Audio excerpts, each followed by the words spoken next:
Hello, everybody, and welcome back once again to Optimal Living Advice. Now we are at episode 276.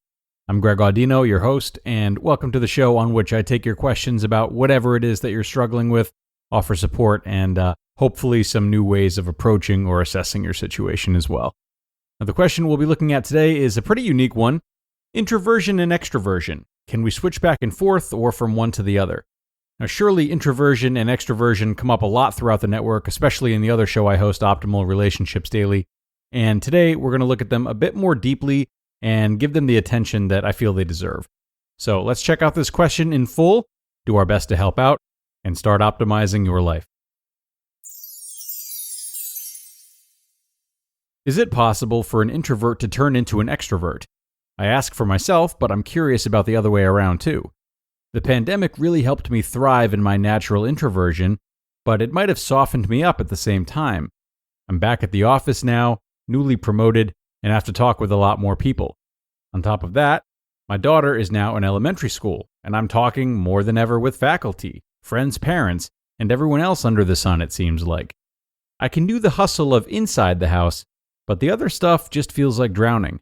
I know I'm an introvert, and I don't want to turn my back on that. But being able to turn on the introversion when I need, that would help. Okay, very cool question about a topic that, in retrospect, I'm kind of surprised hasn't come up before. So thanks for sending this one in, Asker. Now, I like what you said about not wanting to turn your back on introversion, especially because most people who might be looking to make an adjustment would be probably interested in shifting towards extroversion due to any number of reasons. Maybe you just mentioned it passively, or maybe you have a particular passion for this part of your identity and your way of life. Either way, I think that depending on how that very idea is wielded, it can both help and hurt your ability to become more introverted, or more extroverted, sorry. So let's explore that today. Now, the good news is, from what I've read, undergoing a whole system reset is unlikely, if not impossible. Personally, I suspect that someone can have strong enough experiences to really challenge the inclination towards introversion or extroversion, but the short answer is that research suggests that there will always be a sort of gravitation to your default setting of introvert or extrovert. So, if I were you, I would rest assured that it is extremely unlikely for you to completely neglect your introversion. However, if someone is so married to any sector of their identity, it's made more difficult for them to sway accordingly and fully absorb new experiences and ultimately mature. Introversion and extroversion are not immune to this, right? So there's plenty of possibility to go through phases of general introversion or extroversion, or to find it easier to fall under one umbrella or the other depending on circumstance too. And this is a good thing, and I love that you found yourself in the middle of this, wanting to accept who you are, but being open to this kind of change as you've clearly found demand for it. So, when we think about how life experiences might cause that pendulum to swing between introversion and extroversion, let's break those experiences down into two categories for a second. So, let's break them down into experiences that you pursue, and then experiences that pursue you, which we'll talk about first. Now, an experience that pursues you could be classified as something that you don't opt into, but changes you to a degree that it affects your introversion or extroversion. Now, the need to move into introversion or extroversion could either be about healing yourself or supplementing yourself. A divorce would be one good example, right? That would be a good example that could possibly push you in either direction. Maybe in your marriage, introversion was normal. It either felt nice to stay in with your partner and kind of shy away from interaction with others, or it might have been forced upon in, more unfortunate circumstances. And in the wake of a divorce, newfound extroversion could be birthed from a sense of loneliness or a curiosity about getting out more and meeting new people to rebuild your network, or coming to realize how much you've missed and how much of the world was withheld from you. Or if in your marriage you and your ex had very little connection, say, but subconsciously worked around it by going out all the time and spending as little time alone as possible, well, in that case, you might now lean towards introversion as you get back in touch with yourself and your feelings and learn to love your own company as you spend time doing things that are just for you.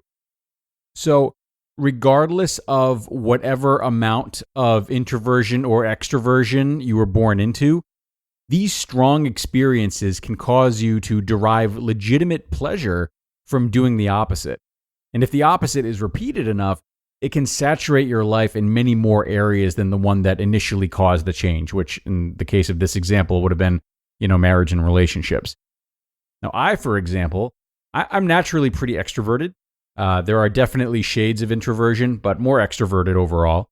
And over time, or at least right now, my extroversion has only increased. And I believe that this really happened as a byproduct of me coming to appreciate relationships more. Now, part of it was my own breakup, after which a big part of my initial healing process was turning towards lifelong relationships that felt really reliable and just really coming to treasure the reliability more than ever before. And I was also constantly reading literature about relationships for both work and personal reasons, and inevitably came upon a lot of different studies highlighting the unspeakable importance of stable relationships. So repetition of this over a number of years has led me to have a genuine interest in being more present and learning about people and enjoying my time with people more so than ever before. This, of course, makes me more inclined to, not turn down an invitation to somewhere, to not shy away from conversations, etc. Enough about me, though. That's my example, my story. You have your own story. And without necessarily seeking it out, your current life circumstances have created what's been referred to as a social necessity for extroversion. You're just running out of space to not talk to people, it sounds like, and you want to adapt to that, which is great. And just like my circumstances, your circumstances have caused you to believe in the value of change, or the value of extroversion. Now, lucky for me, I had a lot of introversion in me before, so it probably wasn't as uphill of a battle for me as it may be for you. So now that you've had an experience that causes a changed belief in the value of introversion, I guess the question is, how can you take action to settle into more comfortability being an introvert when you need to be? You said you don't want to abandon your introversion, so you don't have to. Respect it and honor it by letting it call the shots right now as you lean into more extroversion. How can this be a slow and controlled integration? I think that's the name of the game. Now, one way of doing this could be putting time limits on your extroversion, saying that you'll allow yourself 30 devoted minutes of that party before taking off. Or perhaps if you have a partner with whom you're raising your children, working with them.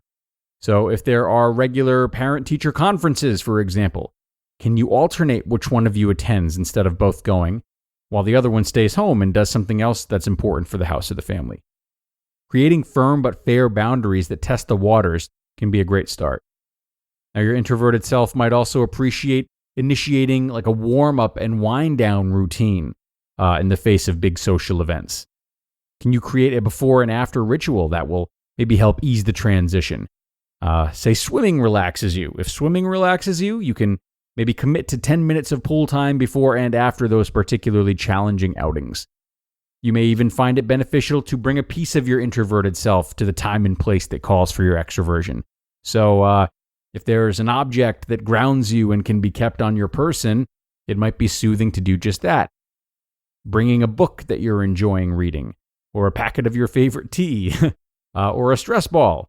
If these things can remind you of the peace that awaits once you get home and provide you with some strength, then bring them along. So these are just some ways to embrace an active approach as a means of obtaining more extroversion, and at the very least, make necessary extroversion more palatable. And the more that you cultivate these experiences and enter into them with an open mind, the more prone you are to benefiting from what they bring to you. Seeing value in experiences that encourage your extroversion when necessary, and ultimately making it feel more and more organic. Okay, Asker, thanks once more for submitting this question today and setting the stage for what I felt was a really nice discussion. In short, whether by your own volition or not, opportunities can present themselves for you to shift increasingly seamlessly between introversion and extroversion. So, yeah, whether it's by generating more of these opportunities, answering the bell when they come to you, or both, trust that you do have the ability to transcend the label of 100% introvert, and that doing so can provide you with more ease, more growth, and not necessarily at the expense of your true introverted self. It's time to wrap up, though, guys. So everyone else, if you have a question that you would like to submit, email it to us at advice@oldpodcast.com. advice@oldpodcast.com. I'd love to hear from you and help you out on the show. Don't be shy. And other than that, have a great day, everyone, and I will see you in the next episode, where your optimal life awaits.